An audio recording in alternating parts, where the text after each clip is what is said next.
Hello, class. I've had a lot of questions this week, not a lot, but a few about mixed methods research projects. So I want to talk to you about those because we need to keep that in the context of the big picture. To be honest with you, there's a lot of research today that is done via mixed methods simply because of the fact that we have found that numbers don't exclusively tell a story, and just telling a story doesn't give all the evidence that numbers would do. And so you need both of those things.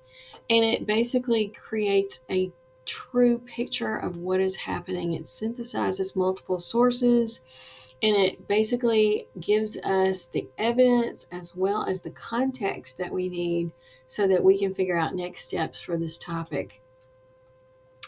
When we talk about qualitative and qualitative being the context, quantitative being the numbery, then you want to use both of those to explore a single research question. An effective mixed method research involves more than just ensuring that both of those things are there. There's a sequence that should happen, or maybe you explore a qualitative subject and you scratch your head and say, wait a minute, I'm not getting the full story here. The only way I can get the full story here is if I have data which backs up the stories that people are sharing with me. So you can't necessarily, in today's day and age, treat qualitative or quantitative in isolation. These things need to be integrated more than ever before so that we get a holistic experience, so that those who are reading our research and using that research in their own as we go forward are getting the best information that they possibly can. Quantitative methods, of course, we know show measurable patterns and trends, while qualitative gives us the context. It reveals the why. By combining both, the reader and the researcher gain both of those things, numbers and stories in tandem, and then that helps us create a true understanding of what's connected and how these things are happening. So we're getting that big picture when we combine methods because we're balancing the strengths and the weaknesses of both of those methods, quantitative and qualitative. That's given us the big picture. And then both of those things are informing the next phase of research. Let's talk about those mixed method research designs that PIO talks about in your textbook. Okay.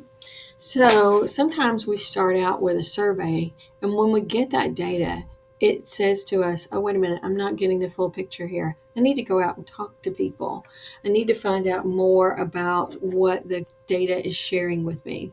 Because behind each number, if you're talking about data collected, is usually a person, is usually their story, their circumstances, and you cannot get that by simply looking at a number.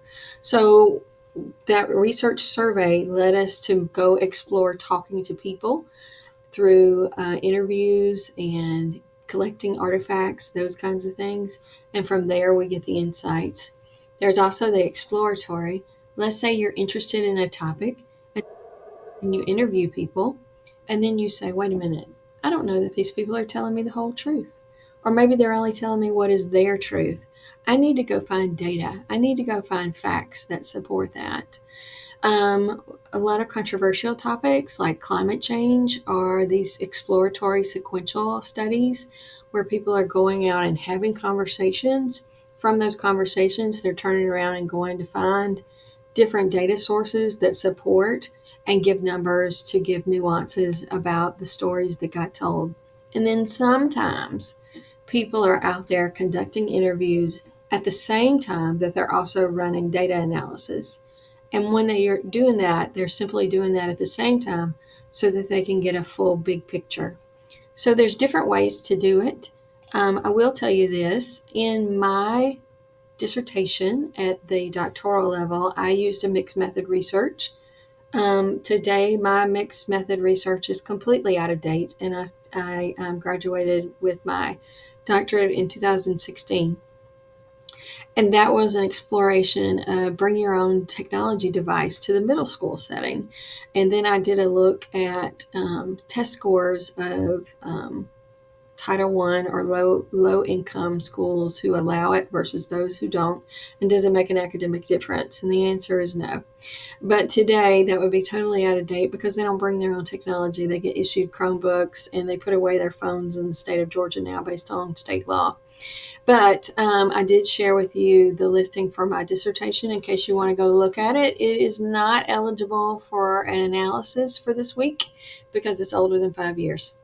So, but I wanted to tell you that mixed methods gets used a lot. I got to also share with you that mixed methods is more work. It's usually a more laborious process because you're not only looking through transcripts and seeing how people talked and finding themes and running data analysis for numbers, but you're combining both of those so you can synthesize what meaning or overall big picture there is. That's more work. So basically, that's an overview of mixed methods. If you're looking in Google Scholar, then you want to type in mixed methods and information technology. Use your bar over there to the left-hand side to make certain that it's newer than 2021. And make certain that it's in English and make certain that it's not a book, make certain that it's an article. If you're doing the same thing over in Galileo, then you're going to type in mixed methods and information technology. Make certain that you put both of those things in quotes. If you don't, you're going to get a mishmash of results that aren't going to give you what you want.